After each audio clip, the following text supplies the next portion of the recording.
একটা 18 বছরের ছেলে স্বপ্নতে দেখেছিল একটা জমিতে মাটির নিচে শিবলিঙ্গ আছে। আর সেই জমিতে গিয়ে 3-4 জায়গায় মাটি খোঁড়ে। অবশেষে 4 জায়গায় মাটি খোঁড়ার পরে বেরিয়ে এলো শিবলিঙ্গ। ওই যে সাপটা মুখ বের করে আছে, যখন থেকে শিবলিঙ্গকে দেখা গেছে তার কিছুক্ষণ পরের থেকেই সাপটাকে কিন্তু ঘোরাঘুরি করতে দেখা গেছে।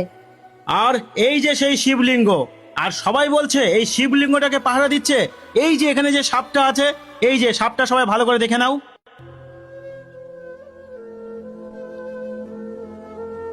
এই যে সাপটা ঘোরাঘুরি করছে, সবাই বলছে এই সাপটাই শিবলিঙ্গটাকে পাহারা দিচ্ছে। আমরা সবাই জানি এই শ্রাবণ মাস বাবার জন্ম মাস। এই শ্রাবণ মাসে তৃতীয় সোমবারে কিন্তু শিবলিঙ্গ দেখা গেছে। আর এই যে মোবাইলে যে ছেলেটাকে দেখতে পাচ্ছ, এই ছেলেটাই কিন্তু সর্বপ্রথম স্বপ্নে দেখে এবং মাটি খুঁড়ে শিবলিঙ্গ বের করে। তো সবাই খুব ভালো করে ছেলেটাকে দেখে নাও। আর আমরা কিন্তু সবাই জানি ভক্তিতেই মুক্তি।